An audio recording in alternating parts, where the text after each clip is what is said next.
consequences. And while Operation Epic Fury has concluded, pressure on the Iranian regime continues. I want to hear more from Admiral Cooper about how CENTCOM's current posture, including the blockade of the Iranian ports, is supporting diplomatic efforts by increasing pressure on what remains of the regime. My understanding is that the damage to Iran's oil infrastructure and the loss of millions of dollars in daily revenue are imposing severe economic cost on Tehran.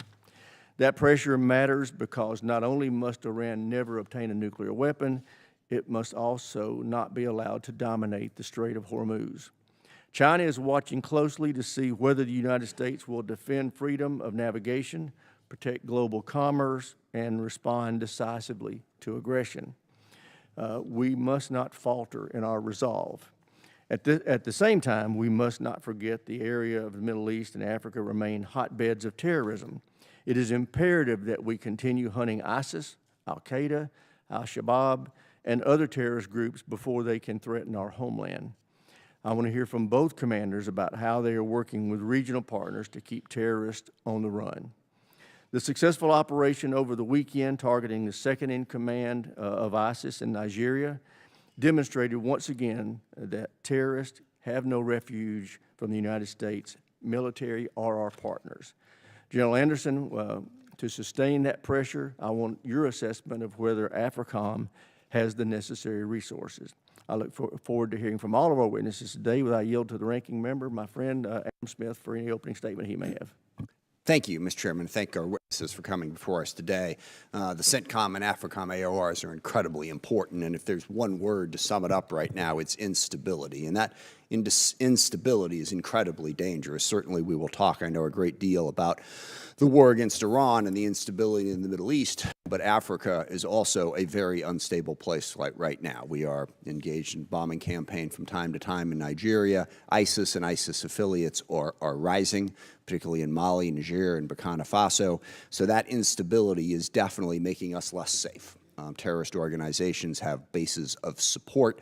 An almost caliphate-like situation is existing in Africa, and obviously we've seen the chaos in the Middle East with the rise of Shia-backed militias in Iraq, the ongoing war between Israel and Lebanon, and obviously the ongoing conflict with Iran and the shutdown of the Strait of Hormuz. It goes beyond the national security threat in terms of terrorism, the economy. The impact it's having certainly on our economy, but the global economy as well. And then we can also have the rise of disease. We have a strain of Ebola that apparently is stronger than usual growing up in the DRC, where there is also instability. So the number one biggest thing is, how can we bring more stability to the region? Work with partners, allies, others in the region to get us to a better place than we are in right now, because it is as bad as it's been for a very, very long time. On Iran, I disagree with the chairman, unsurprisingly. Yes, we have knocked back a lot of Iran's capability. The truth of the matter is, in all the questions that I've asked, we don't know for sure how much. We don't know exactly how many ballistic missiles they have, what their capabilities are. We know it has been substantially weakened, but we don't have specific answers to that. We also have to worry about the fact that Russia, China, and North Korea are more than willing to be helpful to Iran, and I'm not sure, threats aside, we're in a position to change their mind about that. So we have to be worried about that. But we do know for sure, whatever capability Iran has, they have the capability to shut down the Strait of Hormuz. And frankly, I don't care whether they've got 75% less ballistic missiles, 80% less ballistic missiles. They clearly, the regime is in place. It's not going anywhere. It is more hardline than it was when this war started, and they have done something that they had not previously done, which is shut down the Strait of Hormuz, which is causing massive economic disasters for us and for the entire world. So, we can go through the body count here and say we destroyed this many ballistic missiles, we destroyed this many launchers, we set their capability back. That's all fascinating. Strategically, we are in a disaster right now, and that's what needs to be fixed. And we do not see a path out of that. Let's just focus on the nuclear weapon program. Because any criticism of the war is sort of met with, well, gosh, if it wasn't for the war, Iran would have already detonated nuclear weapons in the Middle East. That's completely ridiculous. I mean, that's an argument for Fox News and Newsmax maybe, but in the real world, that doesn't justify what has happened, because the nuclear program for Iran is no weaker today than what was when this war started. We have destroyed none of their nuclear material and set them back not one tiny little bit. The only thing that has changed on Iran's nuclear program, they are now unwilling to negotiate about it. They were willing to negotiate. They were actively negotiating about it when we started this war. So please, let's not get over into the detail about, oh, we destroyed this many missiles, this many launchers. What is the strategic plan to reopen the Strait of Hormuz and get us any closer to stopping Iran's nuclear program? For all the criticisms of the previous presidents, which of course the current president was one of those previous presidents, all of those previous presidents managed to stop Iran from getting a nuclear weapon without dropping the Middle East and much of the world into chaos. That is really the difference right now. And I know most of the uniform folks, when we ask these questions, say, well, we're just going to tell you what's going on. We don't do the strategy. I find that an incredibly unacceptable answer, and not an answer that I had ever gotten before from uniformed personnel under any other president. The whole "we just work here" thing doesn't really work. You guys should have strategic answers, and you should be willing to share them with the American people and with this committee. Where we're at right now is the president, every few days, threatens to kill as many Iranians as humanly possible. He does it in a variety of different language, but basically, no quarter, we will erase their civilization, we'll kill every single person in Iran. And the chairman's absolutely right. The Iranian regime is awful, evil, terrible. They've killed tens of thousands of Iranian civilians and done terrible things throughout the region. What, are we in a competition with them now to talk about how many Iranian civilians we can kill? So just saying that pushes a good chunk of the world further away from us. They're like, I don't know that we want to deal with those people. But of course, he says it, and then the next day or 2 days later doesn't do anything, much less that, and then claims that Iran is now willing to negotiate on all these issues. In fact, the absolute nadir of this process was, I think it was 4 weeks ago, when I woke up Friday morning and the president said, Iran has completely capitulated. You remember that? The war was over. Iran had agreed to get rid of their nukes, get rid of their terrorism support, get rid of their ballistic missiles, open up. The Strait was open. And there was reporting all day long like this was real. The president literally made it up. There was no progress whatsoever. And now the credibility of our entire country, because sadly the credibility of our country hinges on the credibility of our president, is dead. Who's going to believe anything we say? There is no evidence today that Iran is negotiating any of these things. Their position has not budged. Pay us to open up the Strait. That's basically their position, which is an incredibly weaker position for us. So what we need to know today is what's the strategic plan to get us out of this hole we're in. And thumping our chest about how many successful missions we ran doesn't change the fact that our economy is in the toilet. Inflation is higher than it's been in 3 or 4 years. Gas prices are up $1.50, and there's no end in sight. And it's worse for the rest of the world. Because as the president dismissively pointed out, but correctly pointed out, the rest of the world is more dependent upon the Strait of Hormuz being open than we are, which makes them just so grateful to us for having effectively shut it down. So let's hear a plan that isn't the president getting up in the morning and imagining that somehow wish fulfillment works in foreign policy, imagining that Iran has completely capitulated to all of our demands. What is an actual plan to get us out of this hole that the United States has done such an outstanding job of digging for all of us? That's what we need to hear today. I yield back. Thank the ranking member. Now I'd like to introduce our witnesses. First, we have the Honorable Dan Zimmerman, Assistant Secretary of Defense for International Security Affairs, Admiral Brad Cooper, Commander of CENTCOM, and General Dagvin Anderson, Commander of AFRICOM. Welcome to our witnesses. Mr. Zimmerman, we'll start with you. You're recognized. Chairman Rogers and Ranking Member Smith and distinguished members of this committee, thank you for the opportunity to testify on the posture of our forces and strategic priorities within the U.S. Central Command and U.S. Africa Command areas of responsibility. It is my honor to appear alongside CENTCOM Commander Admiral Cooper and AFRICOM Commander General Anderson. My testimony today will focus on the Department's approach to posture and strategy in these two theaters and how that is guided by our National Defense Strategy, or NDS. The NDS is based on the principles of peace through strength and America First foreign policy, flowing from the conviction that a government's first duty is always to its own citizens. Our strategy has 4 succinct lines of effort. First, we will defend the homeland. Second, we will deter China in the Indo-Pacific. Third, we will encourage and expect our allies and partners to step up and take more responsibility, especially in those areas where they have direct national security interests. And finally, to achieve all of this, we must supercharge the U.S. defense industrial base. Our strategy is America first. The United States will prioritize theaters and challenges with the greatest consequence for American interests and where only American power can play a decisive role. Our adversaries must understand without doubt that the United States possesses both the capability and the political will to use decisive force to protect its vital interests and to safeguard the security and prosperity of the American people. As the NDS lays out, we aim to work with and support our allies and partners around the world to deter threats, set conditions for peace, and to pursue mutual security interests. Regarding the Middle East, President Trump has made clear that the United States seeks a more peaceful and prosperous Middle East, one defined by commerce and not chaos. This needs to be a Middle East where our allies and partners invest in and take the lead in responsibility for their own security. But to be clear, the United States will always retain the ability to act decisively to defend ourselves and our allies where and when we need. Operation Epic Fury is an example of this strategy in action. The President initiated Operation Epic Fury in direct response to the Iranian regime that waged a one-sided war against America for 47 years that threatened allies and partners and caused thousands of American casualties.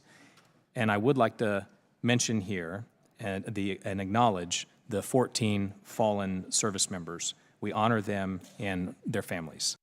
Across every domain, land, sea, air, and cyber, the U.S. Joint Force delivered synchronized and layered effects to disrupt, degrade, and destroy Iran's ability to conduct and sustain combat operations. The Secretary has noted that although Operation Epic Fury was historic for its complexity, lethality, and precision, it also had a laser-focused mission, scoped to our interests, and the defense of our people and our allies. President Trump also seeks to redefine the United States' relationship with Africa, transitioning from an aid-focused relationship to a trade and investment-focused relationship, favoring partnerships with capable, reliable states intent on achieving common interests. Our department will take a resource-sustainable approach to counterterrorism and stand ready to take direct action against Islamic terrorists in Africa who are both capable of and intent on striking the U.S. homeland, while empowering African and other partners to lead efforts to degrade and destroy terrorist organizations throughout the continent. Our operation with Nigeria over the weekend is an example of this strategy in action. Working alongside Nigerian partners, U.S. forces executed a raid in northeast Nigeria, killing the ISIS Global Director of Operations, Bilal al-Muniki, and members of his inner circle. Muniki will no longer be able to plot against American citizens and interests. In conclusion, the Department of War will continue without wavering to defend and secure the freedom and prosperity of the United States. Our posture in the U.S. CENTCOM and U.S. AFRICOM AORs is a coherent and integrated execution of our national defense strategy. It is an America-first policy that advances peace through strength. Under the direction of President Trump, the Department has demonstrated our commitment and capability to defend the homeland and secure American priorities abroad while encouraging our allies and partners to increasingly shoulder responsibility on mutual security interests. The Department is confident in this strategy, in our exceptional service members, and in our ability to defend the United States. Thank you, and I look forward to your questions. Thank you, Mr. Zimmerman. Admiral Cooper, you're recognized. Well, good morning, Chairman Rogers, Ranking Member Smith, members of the committee. Thank you for the opportunity to testify before you today, and thanks especially to the committee for your steadfast support to the U.S. military and U.S. Central Command. I'm pleased to join today with Commander of U.S. Africa Command, my good friend General Dag Anderson, and Assistant Secretary Dan Zimmerman. I'm grateful to be accompanied by my wife Susan, representing the families of the more than 50,000 service members deployed to the Middle East. I'm also pleased to be joined by Fleet Command Master Chief Lateef Compton, the senior enlisted leader of CENTCOM. Recent events in the Central region show how quickly the course of history can change. Decades-old features of the strategic landscape, believed immutable, have been upended, bringing both challenges and opportunities. I strongly believe that every success that we have starts and ends with our people. In just the last 7 months, America's sons and daughters serving in CENTCOM have played key roles in implementing the President's 20-point peace plan for Gaza, degrading the ISIS threat in Syria, preventing an ISIS crisis by conducting a historic transfer of over 5,700 ISIS prisoners from Syria to Iraq, creating the most integrated and effective regional air defense architecture ever seen, which was decades in the making, and most recently addressing the rapidly accelerating Iranian threat. U.S. Central Command was created in direct response to the threats posed by the Islamic Republic of Iran, and I'm the 16th CENTCOM commander to deal with the Iranian problem set. For 47 years, the Iranian regime terrorized the region and made hostility to the United States a core tenet of its rule.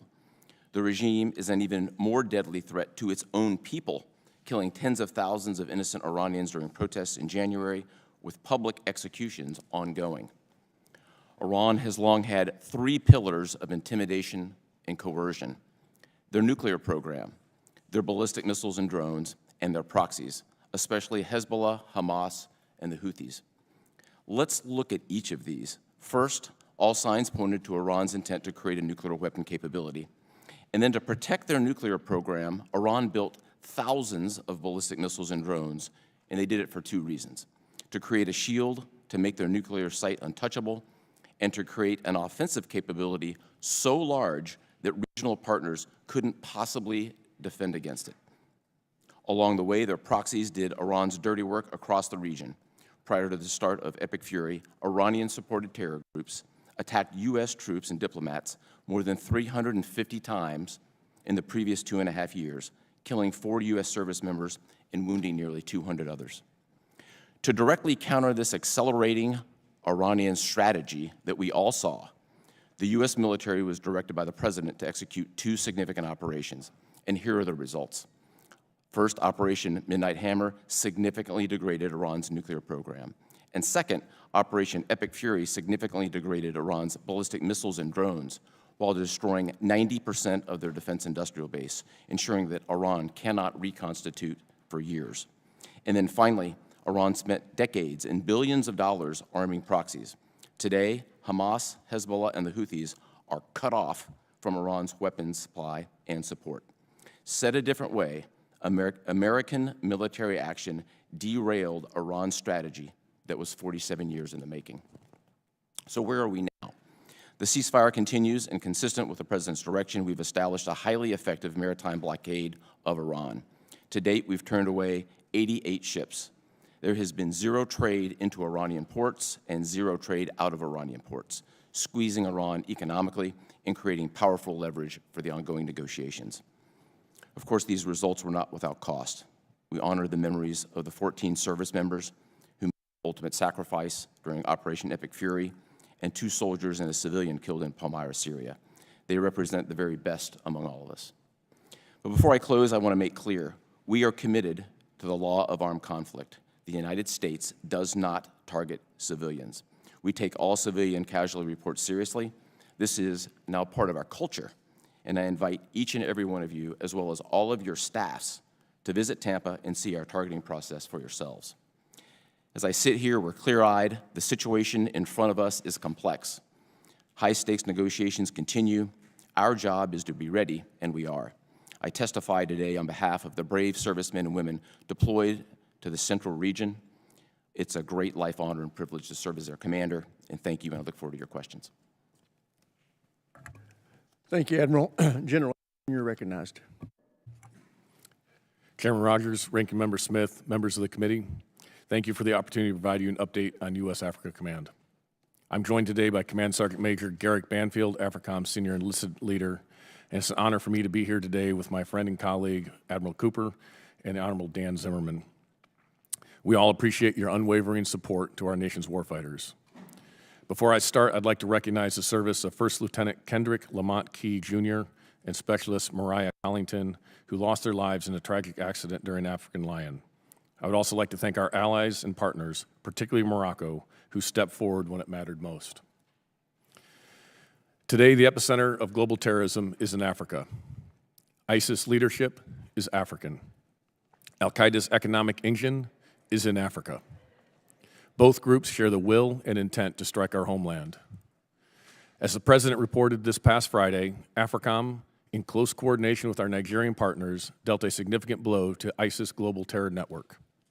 Our successful mission eliminated several key ISIS leaders, to include Abu Bilal al-Manuki, the most active and impactful terrorist in the world. He was the ISIS financial and organizational mastermind plotting attacks against the United States and our interests. Manuki's death disrupts ISIS operations around the world, but only sustained pressure and multidimensional approach with the support of partners united by mutual security interests can address this complex problem. As this recent operation demonstrates, AFRICOM is prioritizing willing and capable partners.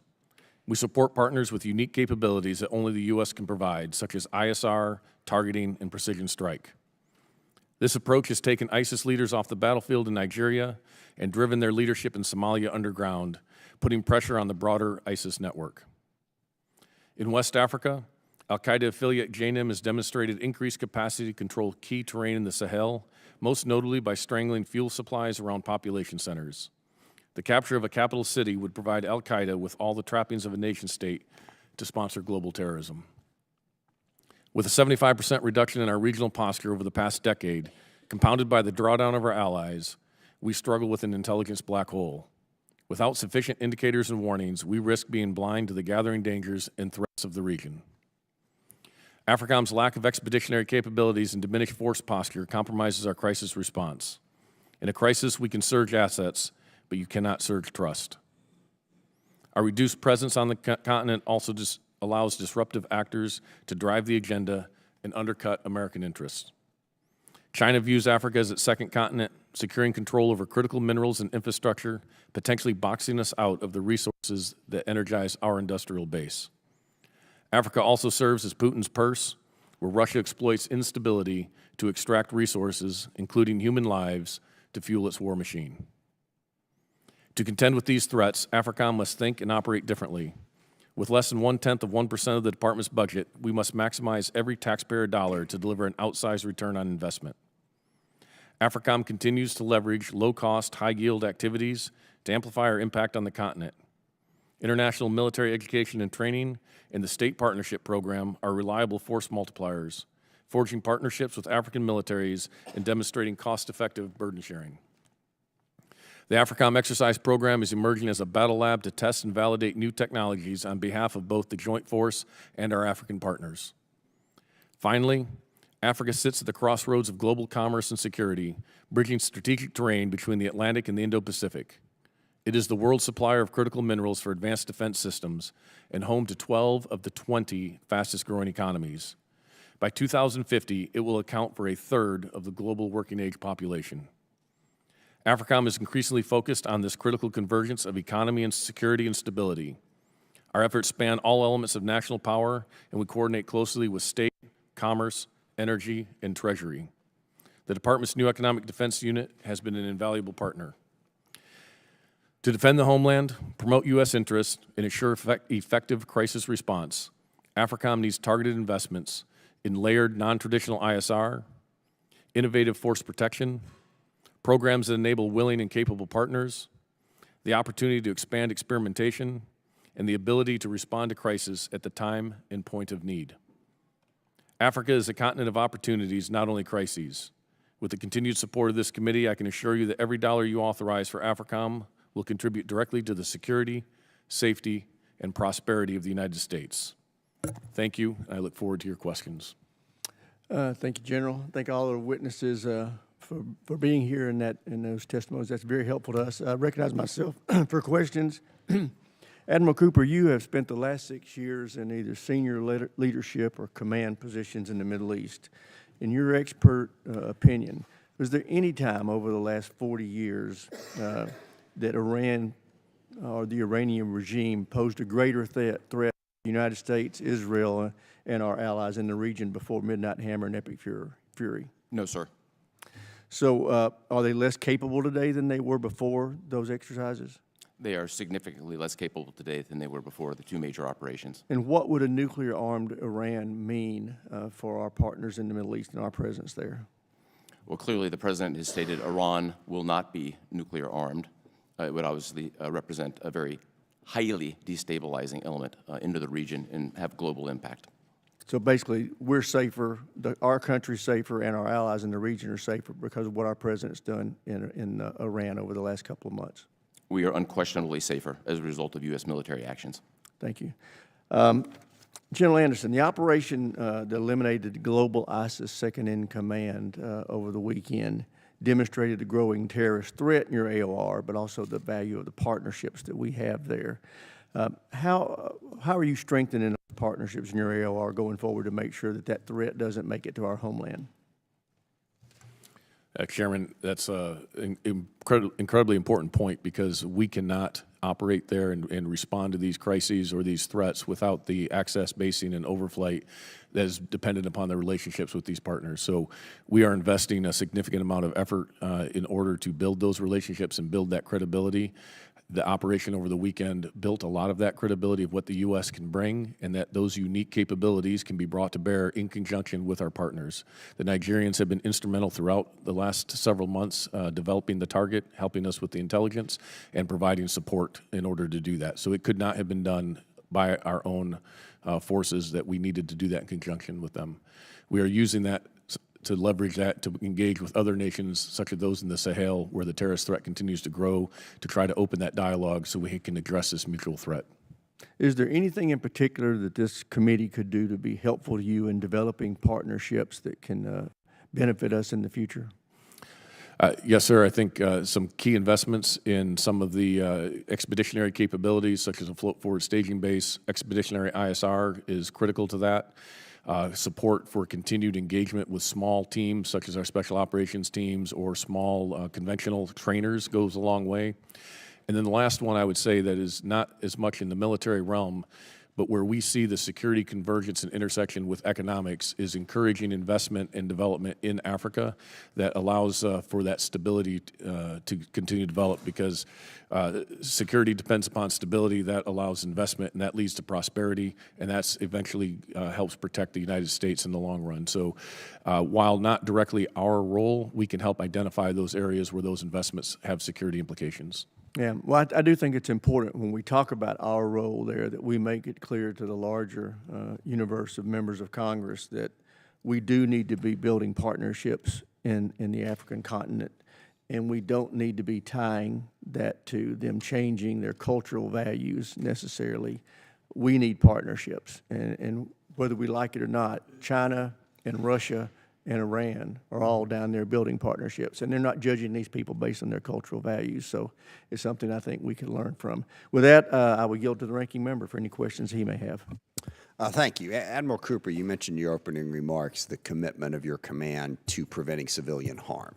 So just two questions about that. One, it's been 80 days, thereabouts, since the initial bombing campaign that struck the girls' school in Iran. Tehran killed, I think, over 150 schoolgirls. It's really pretty clear what happened there. But 80 days on, we have not taken responsibility for that attack. The endless stalling that's being investigated, it's being investigated, it's being investigated. In the past, when we've had these types of mistakes, they have been quickly acknowledged, even if a further investigation is necessary to figure out prevention methods. So can you, at this moment, acknowledge that that mistake was made and that we were responsible for it? It's something we didn't want to do and don't want to repeat? Congressman, to reiterate, the United States does not deliberately target Got that part. Period. Full stop. And nor are the Iranian people our enemy. The IRGC is the adversary in this case. I heard that in your opening statement, Admiral. I asked you a very specific question, and I'm curious what the answer is. So the investigation is ongoing. As soon as it is complete, I'm happy to be as So that's a transparent as no. possible. We will not take responsibility for something we very obviously did. Sir, it's a complex investigation. The school itself is located on an active IRGC cruise missile base. Absolutely. It's more complex than the average strike. As soon as Absolutely. we're complete, I'm fully committed to transparency, given your important oversight role and the other members here.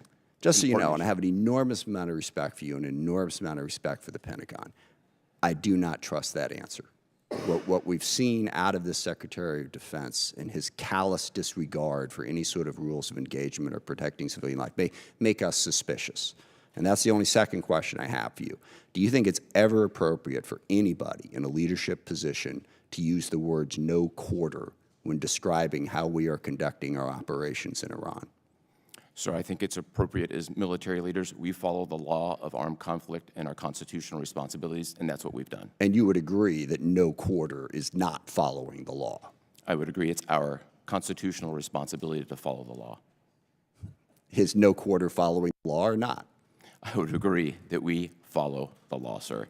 But you're not going to get monikers, specific the about monikers it. and We're how just other going to have people sort of a characterize general, things. generic understanding of it, I and just then keep it do super whatever simple, we sir. want to do with no accountability. Look, people make mistakes. It's in a war. Things happen. I get that, okay? And I'm not going to be as overly judgmental as some. But that the arrogance of this Pentagon and their unwillingness to acknowledge any mistake is precisely the reason that we are in the hole that we're in with no way out of. Somebody in that command needs to own up to the dumb things that are said and done to give us some confidence that they won't keep happening. Mr. Zimmerman, can you explain to me how it works, why it is considered to be intelligent for the president day after day after day to keep saying that Iran has agreed to things that very clearly they have not agreed to, which then becomes obvious to the entire world within some 24 to 48-hour time period? Help me out here. What is the strategy of the president standing up and saying, we have defeated them, the war is over, they've agreed to everything? I mean, doesn't that just make us look like a bunch of clowns past a certain point when it becomes obvious that that's not the case? Congressman, the president's willingness to act decisively to protect Americans and our partners and allies has advanced U.S. credibility. It has not sunk U.S. credibility. Well, but addressing this specific issue, we could have that debate in a different direction. But he has repeatedly said that Iran has agreed to things that they obviously have not agreed to. And let me ask the question this way. Is the president misinformed? Are people doing a bad job of informing him about what's going on? Is he that ignorant about the circumstances? Or is he just making it up as part of some, I don't know, six-dimensional chess strategy here? So why? The president has the best information available to any head of state. Why does he keep getting it wrong then? The president does not keep getting it wrong. The White House is leading these negotiations to find a long-term solution. I'm sorry, I for got the 20 Iran seconds situation. left here, but he doesn't keep getting it wrong. He says, literally, the strait is open. Iran has agreed to give up their nuclear weapons. Iran has agreed to give up their ballistic missile programs. That's your basic question. Is the Strait of Hormuz open? Has Iran given up their nuclear weapons? The Strait of Hormuz is a complex situation right now, where you have a severely degraded foe. I hope you look back at this and understand how bad this is making you look. I mean, look, you can answer the question now. You can challenge me in 1,000 different ways, but to just pretend that reality isn't reality and say it over and over again in a public hearing, I'm sorry, that's not helping our credibility. Thank you for the indulgence, Mr. Chairman. I yield back. Chair now recognizes a gentleman from South Carolina, Mr. Wilson. Thank you, Chairman Mike Rogers, for your correct assessment that the American military is unmatched professionalism, as we see with the three witnesses today. How reassuring for the American people and how a deterrence it is to the enemies we have around the world. I've never been more appreciative of the American military than I am today. As a 31-year veteran myself, I'm really grateful that I've had 4 sons serve in Iraq, Egypt, Afghanistan, to see the success. And dictators are on the run. It began, I'm grateful, with dictator Assad in Syria. And he actually, an honor, he declared me an enemy of the state November a year ago. And then with President Trump's election, he fled to Moscow. And now President Trump is giving Syria a chance. The dictator's gone. And then I'm really grateful that the dictatorship in Venezuela has been removed. Again, what extraordinary success. I was really grateful to have the opportunity to let President Trump know how much the American military, American citizens appreciate that he showed that the Russian anti-aircraft capability is not very good, Chinese radar fails, and Cuban mercenaries are expendable. And then you get to the ultimate, and it just should not be misunderstood historically. The elimination of Khomeini and his leadership in world history, I'm not aware of any conflict begun where in the first minute the leadership, dictatorship was eliminated. And how deserving, because he had just murdered 40,000 of his own citizens, and so he deserved what came his way, despite the sympathy of the American media that we should have given notice. With that in mind, too, around the world, from operations in the Western Hemisphere against narco-terrorists to decisive action against the Iranian regime, through Operation Epic Fury to the continued efforts against terrorists and malign actors across Africa and the Middle East, our service members have demonstrated extraordinary courage, precision, and unmatched professionalism. As we confront Iran and its puppets who have attacked and murdered the Israelis, and the terrorist organizations and war criminal Putin, who wants to resurrect the Soviet Union, the failed Soviet Union, annexing Belarus, leaving troops in Moldova, invading Georgia, rigging elections in the Republic of Georgia, where the correct president, a legitimate president, is Shlomo Saakashvili, and then, of course, the invasion of Ukraine with tens of thousands of people who have lost their lives. With that in mind, the growing influence of the Chinese Communist Party, we need to assure that the Central Command and Africa Command have the posture, partnerships, and capabilities needed to defend the homeland, protect our allies, and achieve peace through strength. With that, Admiral Cooper, you have documented really well the success of Operation Epic Fury, which has been a devastating blow to the dictatorship in Iran and ability to murder Israelis and Americans. In your assessment, has this degraded Iran's ability to generate another October 7th with mass murder of Israeli citizens? Congressman, first, thank you for your own service and that of your children. We honor them today. My assessment from a military perspective is, as we sit here today, Hamas, Hezbollah, and the Houthis have been cut off from the decades-long flow of military supplies, and thus mitigating and eliminating any chance of a future October 7th based on the circumstances right now. I just agree with your assessment, and it's just remarkable, the achievements of our military. And Secretary Zimmerman, I appreciate your North Carolina heritage, and the Department has promoted partners in both the Middle East and Africa to assume more responsibility for their own security. How are we achieving this without creating a vacuum against war criminal Putin or the Chinese Communist Party or the regime in Tehran? Thank you, Congressman. And as we are working to find operationally independent partners with shared security interests who can responsibly take up the security burden alongside us, we are very clear-eyed about the threats across the CENTCOM and AFRICOM theater that these adversaries present. And we have not lost sight of those. And indeed, Admiral Cooper, we did have allies come to work with us in Operation Epic Fury. Can you identify key allies that were helpful?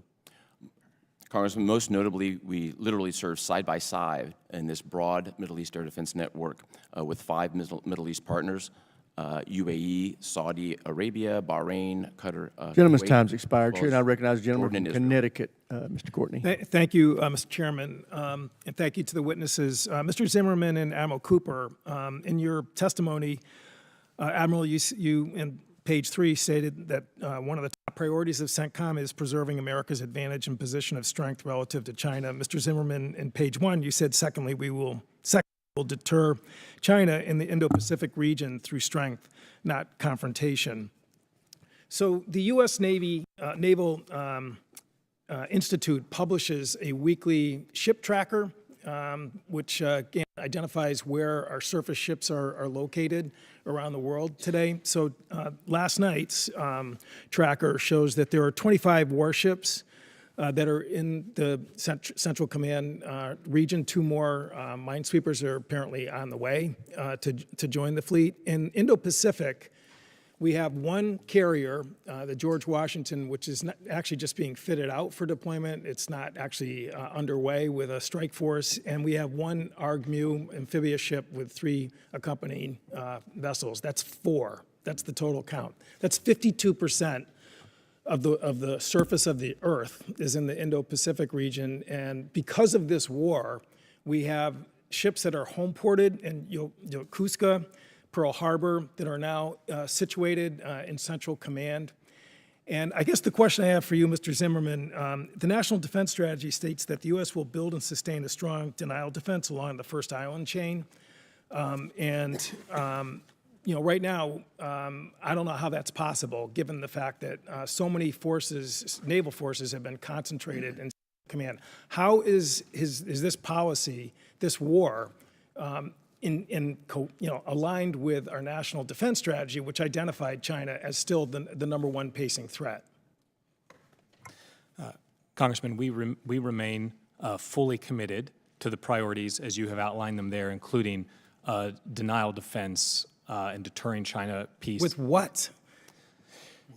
Congressman, we retain the ability to act decisively when and where we need to around the globe. That's all part of the global force management process.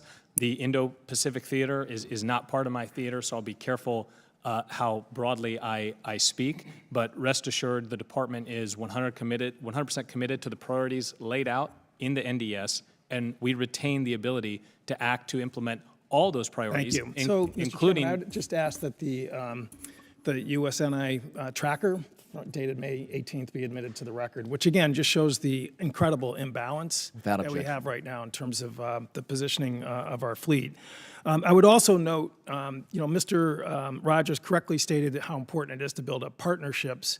Right now, we have a terrible energy crisis in this country, which Mr. Smith referred to. Eastern Asia is of a totally bigger, more catastrophic magnitude. Countries are implementing 4-day work weeks. They're doing rationing because of the fact that not only is the price is not going up, but because they depend on the Strait of Hormuz, supplies are actually being run down right now. It is not really hard for people to sort of understand who's causing this in terms of countries that we are trying to build partnerships.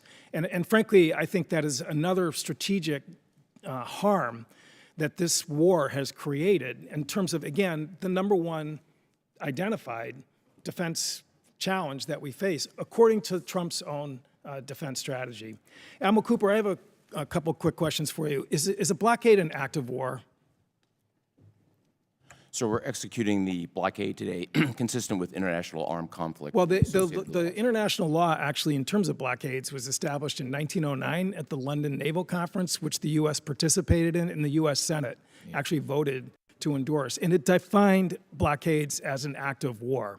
Blockades don't work unless you have warships there to enforce them. So of course it's an act of war. I mean, and again, that's black letter maritime law, isn't it? So I defer to the department as well as the White House in any characterization of how we execute business from a combatant command standpoint. From my perspective, we execute the orders as given, and today the legal umbrella that we're operating under is international armed conflict. Well, it is really, as I said, not even a question of law or facts. I mean, if we had a Navy blockading the port of New York and New Jersey, we would treat that as an act of war. And the notion that somehow the ceasefire stopped the tolling of the War Powers Act in April when we put a blockade a few days later, which is an act of war, again, fails the legal test, which you don't need to really get intense advice from Office of Legal Counsel. I yield back. The gentleman's time has expired. The chair now recognizes Mr. Turner. Thank you, Mr. Chairman. General Anderson, in your opening portion of your written statement, you say that AFRICOM, we work with our African partners and our allies on collective security. You then note that you're facing more demanding challenges with ISIS, Al-Qaeda, but also disruptive actors like Russia, China, and Iran. I want to turn to Kenya. and Russia. I believe that Kenya is a strong ally. You would agree that Kenya is a strong ally, would you not, General? Yes, I would. I've been to Kenya. I've seen and I'm aware of our collective operations, and I was very surprised and very concerned when I saw the New York Times reporting of Kenya's National Intelligence Service report that up to 1,000 Kenyans had been solicited by Russia and had been taken by Russia to fight in Ukraine, and that they had taken them from Kenya and they'd ended up in the front lines of Ukraine.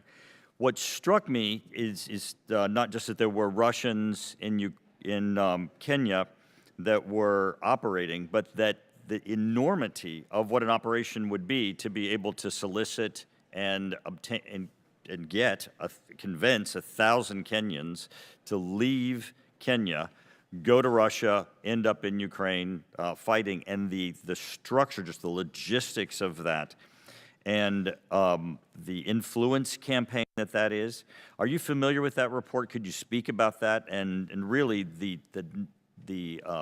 necessity of us to be able to counter that work and assist the Kenyans in countering Russia in Kenya?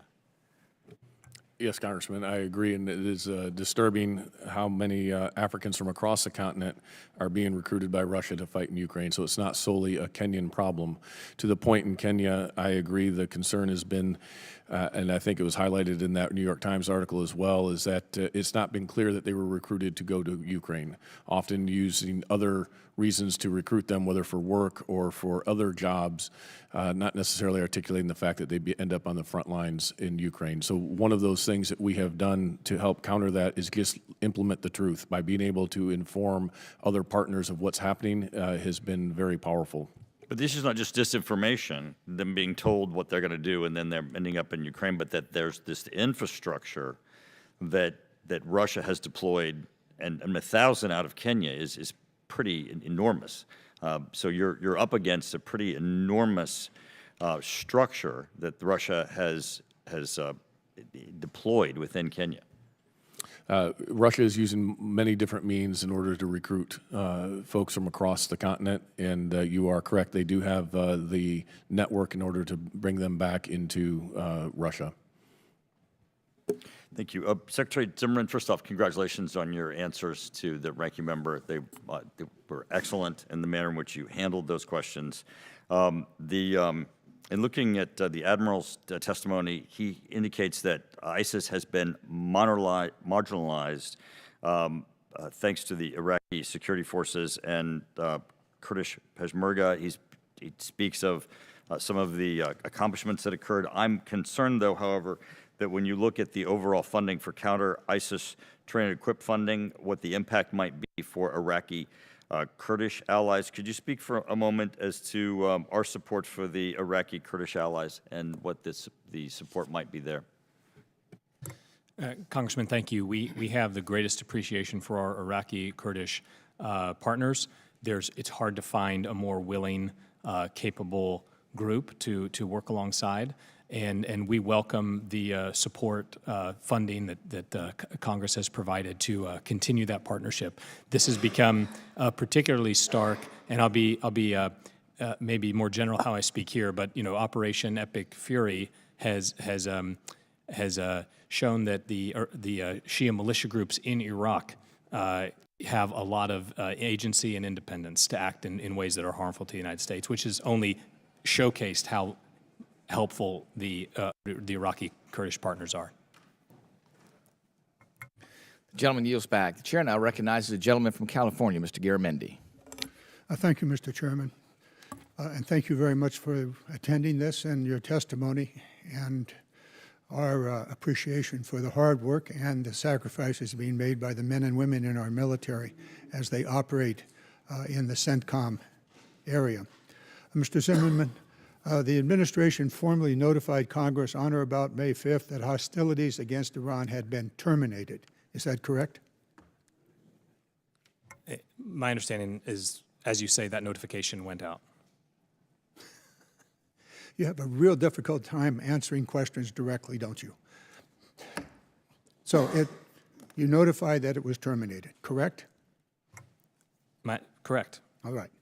Now, Admiral Cooper, have you reduced the state of preparedness for our troops in the region? Congressman, consistent with my responsibilities as a combatant commander, I'm prepared to execute a broad range of contingencies. Where we sit today, we're executing a blockade, and we're prepared for further direction, depending on how negotiations go.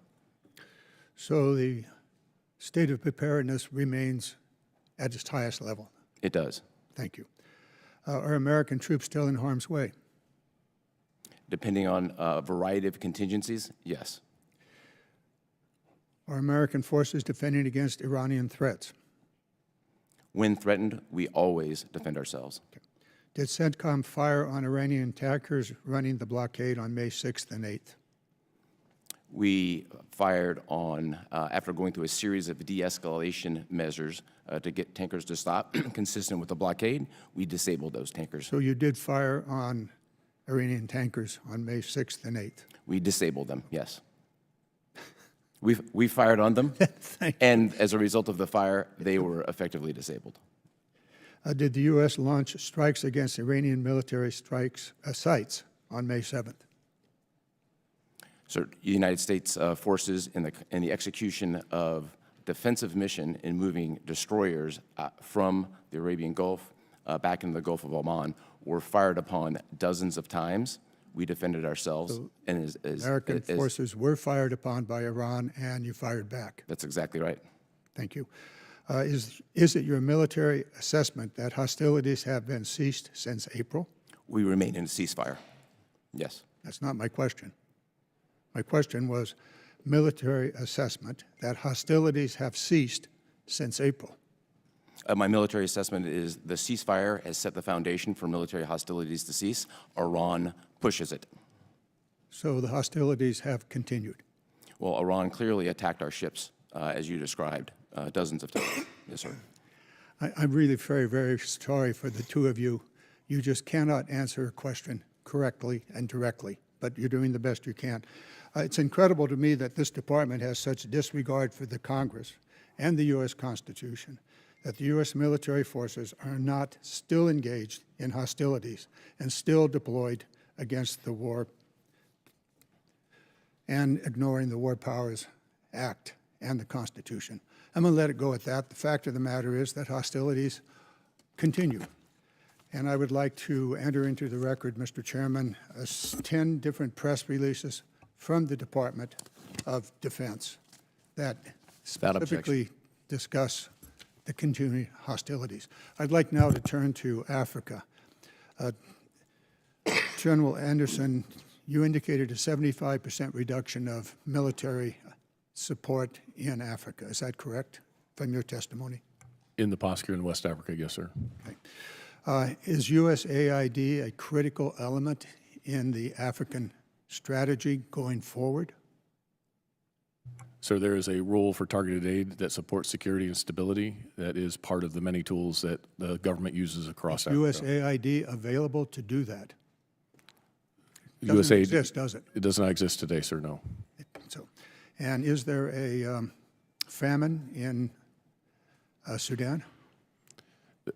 Conditions are becoming quite dire in Sudan when it comes to food support. Okay. The fact of the matter is that the U.S. military, question to you, can the U.S. military carry out its activities in Africa without the kind of support that USAID was providing to the African people and African economies and communities? So the military is still able to continue its execution of military objectives and military activities on the continent. Gentleman's time has expired. The chair now recognizes himself for some questions. And gentlemen, thanks again for joining us today. Admiral Cooper, I want to begin with you and to get your perspective on the Iranian regime's attacks against civilian targets, both in the Gulf region and neighbors in the entire vicinity. We know historically they've used proxies like Hezbollah, Hamas, the Houthis, to maim, torture, and kill innocent civilians, including Americans. We know that now the regime has blood directly on their hands and things that they've done most recently, and we've seen that. It's pretty alarming as to how they are escalating things within that realm. To me, it's pretty clear that the destabilizing force in the Middle East is Iran, and they intend to continue that.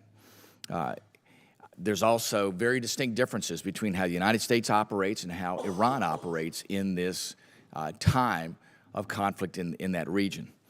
I wanted, though, to rewind a little bit and go back to where things started, and that was last December, and get your perspective on how you were monitoring the anti-regime protests and efforts there in Iran.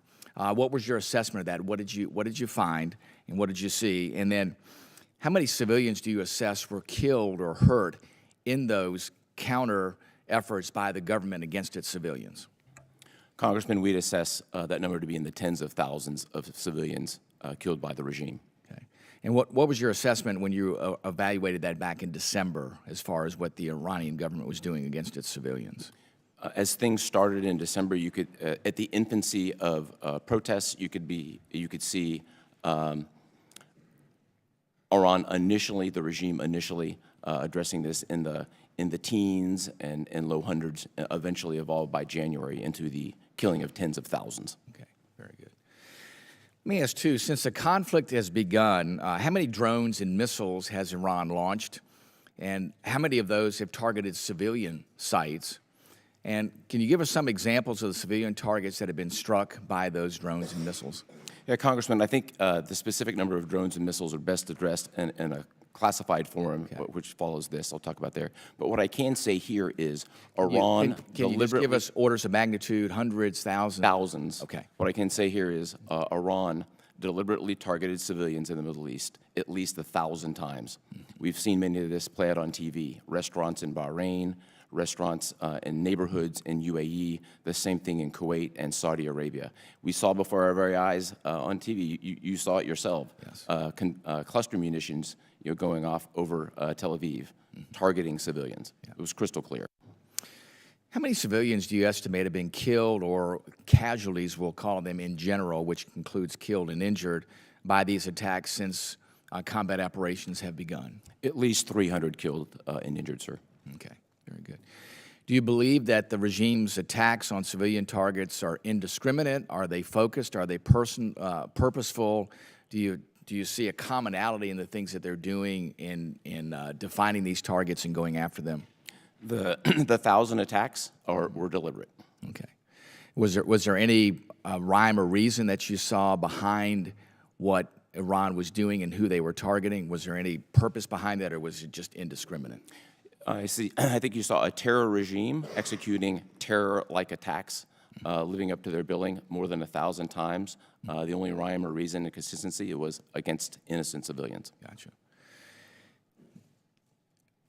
Let me ask this. You bring up innocent civilians, and that I think is a critical point here. The regime kind of talks both ways, talks about wanting to settle things and wanting to bring their country back to a stable state, yet with them indiscriminately targeting innocent human lives, the regime seems not to have any regard for innocent civilians and is wanting to continue its theocracy there. Give me your perspective about where you think the regime has been when all this began back in December and where it is today. Has that place in their mindset changed based on this, or are they still on the path of indiscriminately targeting civilians? They remain on the same path, Congressman. We saw them kill tens of thousands of their own people, and since the ceasefire, we've seen them hang dozens of people. Gotcha. Just yesterday, you saw the chief of police proudly announce that they arrested 6,500 Iranians for no reason. Mm-hmm. So none of this has changed within the regime. They're still trying to suppress their own people, still trying to have that iron fist on their population there to keep them under control, regardless of what happens elsewhere. I completely agree. Very good. With that, I'd yield back, and now we'll go to Mr. Norcross. Thank you, Chairman. I'd like to thank the witnesses for coming here today. Much discussion about the most relevant issue here. That's the war in Iran and the reason why we're there, or the reason listed. But I think we all can agree that Iran cannot have a nuclear weapon. That is almost at every beginning of a statement, the first thing we talk about. And certainly, we understand that. So, Admiral Cooper, in your testimony, pages 6 and 7, you outline the assets that CENTCOM has destroyed in Iran. Your assessments that we have destroyed approximately 85% of the ballistic missiles, drones, and naval industrial base, preventing their ability to execute operations, stunt their ability to reconstitute their force. Despite that assessment of degraded capabilities, what wasn't happening prior to this war is now happening, and that's the Strait of Hormuz being closed. Can you give us the difference between that assessment, which you laid out to us, and how the straits are now closed? Congressman, thank you very much for that. I think these are two separate matters. There is a linkage that I'd like to discuss in a closed forum for sure. With respect to their conventional capability, if I zoom out and directly to the ranking member's point, from a military strategy perspective, we absolutely derailed decades of what Iran was trying to achieve with their ballistic missiles, their nuclear program, and the proxies. That's one piece of it. I think equally important is their ability to build and reconstitute. That's been eliminated. This will not. So that part's been eliminated. On the Strait of Hormuz itself, sir, to your question, I think there's several important factors here. The blockade itself, which we are controlling, nothing is going in or going out.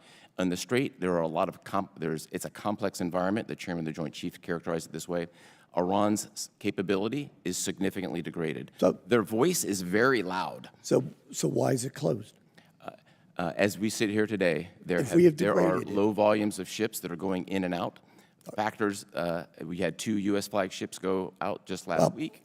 If you look at your gas prices, nobody's thinking that Strait of Hormuz is open. That is the real measure that we go with. But let me go on. Excuse me. In the wake of Operation Midnight Hammer, Congress, House Armed Services Committee, and most importantly, American people were assured that Iran's nuclear capabilities and their amount were completely destroyed. The president's own words, completely and totally obliterated. This assessment was why that operation was done. If it is completely destroyed, how is it that the issue of a nuclear weapon is still the #1 focus, and we're not addressing that? Congressman, I think anything regarding the Iranian nuclear program is best placed in a classified Well, these are words that the president has used. So if it has been destroyed, why are we in this war? Because destroyed means it's not coming back. Your actual publications talk about the term destroyed, that it cannot be reused. It is completely useless. So if it has been destroyed, why is a nuclear weapon the #1 issue? Again, sir, I think anything regarding Iranian nuclear weapons capability is best discussed in a classified forum, and I'm happy to talk about it. So I have to assume by that statement that either A, it has not been completely destroyed, and that's why we have to go back in the classified, and I get that. Because if it was, we wouldn't be at war. With that, I'll yield back. The gentleman yields back. The gentleman from Georgia, Mr. Scott, is now recognized.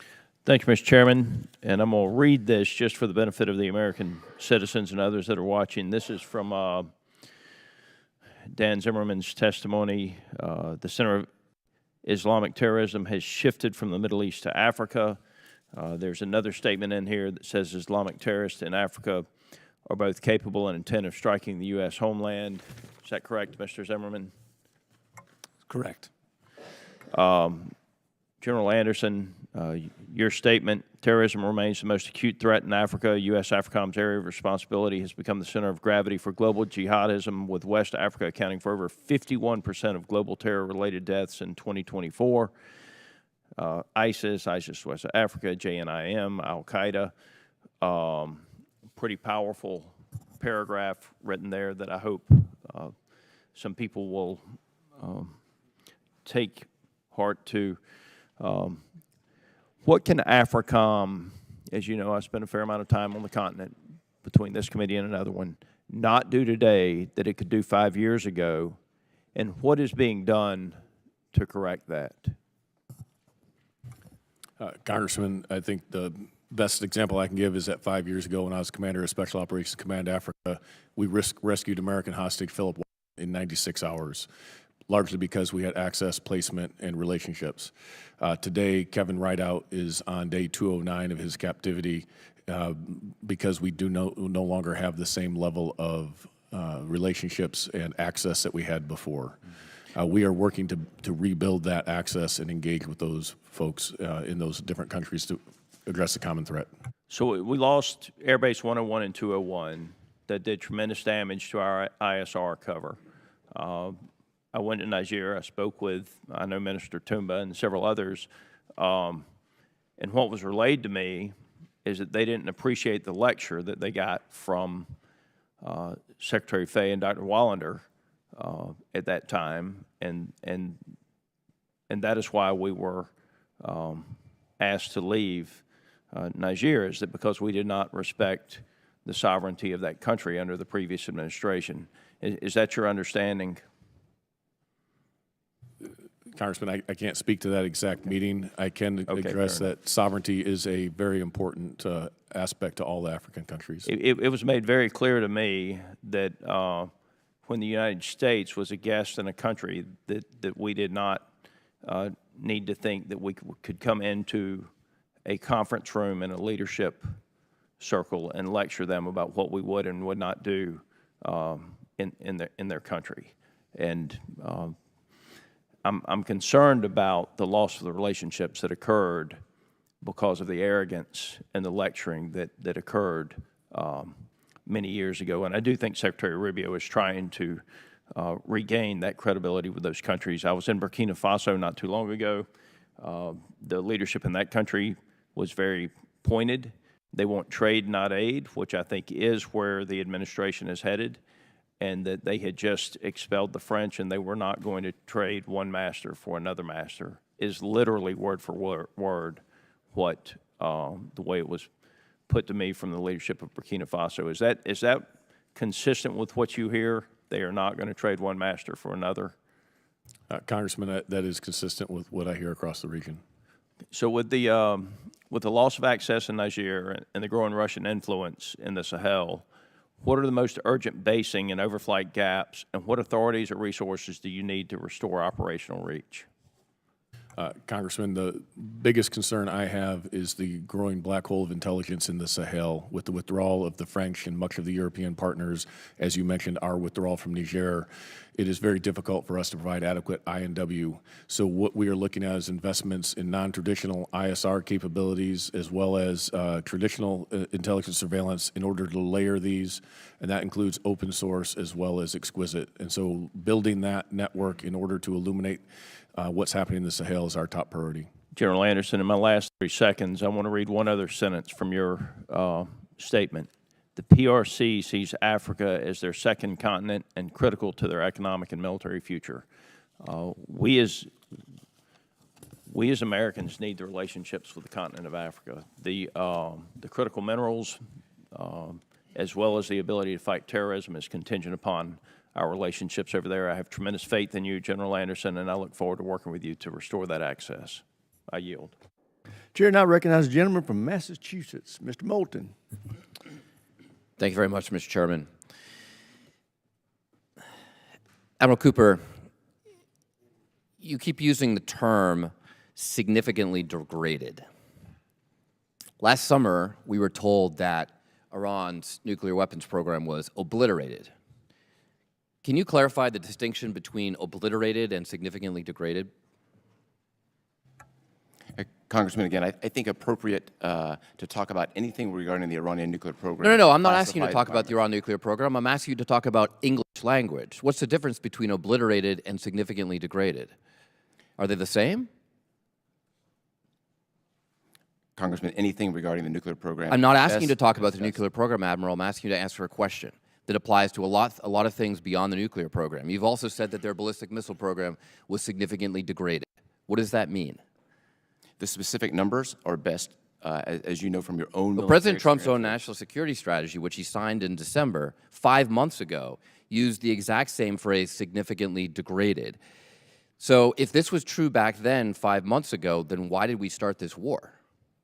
Was he lying to us then? Congressman, from a military perspective, anything regarding Admiral, are you nuclear familiar with if I may- General? if I- Are you familiar all with General respect, Westmoreland? I'm very familiar, Congressman. He's well known for talking about body counts. Now, when I think about you in this war, I always think about how you always got up there and would say everything's going according to plan. So let me just ask, Admiral, where was closing the strait in the plan? I'm happy to discuss the specific operational aspects. So did you just not anticipate that? Do you not think that Iran could do that? Or was that part of the plan here? Congressman, as For Federal 250 Command- years, the Navy has kept sea lanes open and free. Under every previous president, the Strait of Hormuz has been open. So why is it closed under your watch? Congressman, I've traveled through the Strait of Hormuz probably 100 times. I'm intimately familiar with it as a combatant So commander. why I is it lay out- closed? If you're so familiar with it, If did you not if I may anticipate ask- that Iran if I may might answer the question, if I may answer with respect, with all due respect. My responsibility as a combatant commander is to lay out all the options, present those to the Secretary and the President.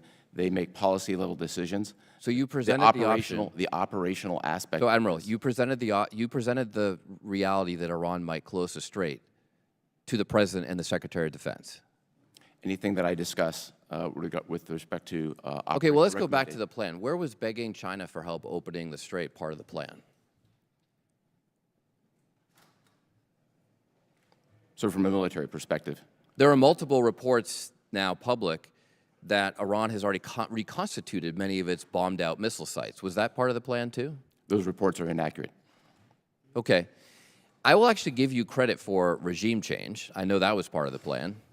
You've replaced an 86-year-old in failing health with a fatwa against producing nuclear weapons, with a more hardline guy in his 50s who, in case he wasn't hardline enough, you killed his immediate family. Was that part of the plan? Is that the regime change you wanted? Congressman, we were given very specific military objectives to degrade Iran's power projection capability. That's exactly what we did. Okay, so in the course of doing that, you also lifted the oil sanctions on Iran, giving them about $14 to $16 billion. They can buy a lot of ballistic missiles for that. Was that part of the plan? Lifting oil sanctions on them in the course of the conflict? They kill 14 Americans, we lift oil sanctions on them? As you know, sir, the U.S. military does not lift sanctions. That's a policy decision. Okay, I'm just trying to figure out where it was part of the plan. On March 5th, you talked about how you built the most integrated air missile defense or air defense system in the Middle East, and yet well into the war you had to ask Ukraine for help with defenses against drones. That's not accurate. Okay. What about oil prices, gas prices? Was oil prices going up 56% part of the plan? Congressman, as you know, from a military perspective, we don't deal in oil and gas prices. I defer to the appropriate authorities within the government. Okay, so since none of this seems to be part of the plan, what's the plan now? What's the plan now to actually win this war? Because it feels like we're losing. We don't have a nuclear deal. We don't have the strait open. The president has called for unconditional surrender. Is that part of the plan? Congressman, we achieved all our military objectives. We're presently in a ceasefire. We're executing a blockade, and we're prepared for a broad range of contingencies. Well, it doesn't seem to be going well, and I would like to know how many more Americans we have to ask to die for this mistake. Do you know? I think it's an entirely inappropriate statement from you, sir. Gentleman's time is With expired. all Now due recognizes- respect. With all due It's not a respect. statement, it's a question. Chair now recognizes the gentleman from With all due Tennessee, respect, Dr. Desjardins. Thank you, Mr. Chairman. Admiral Cooper, Israel, Jordan, and our partners in the Gulf demonstrate historic capabilities and cooperation to defend themselves and enable Operation Epic Fury. This trust was not built overnight. What role does CENTCOM's long-run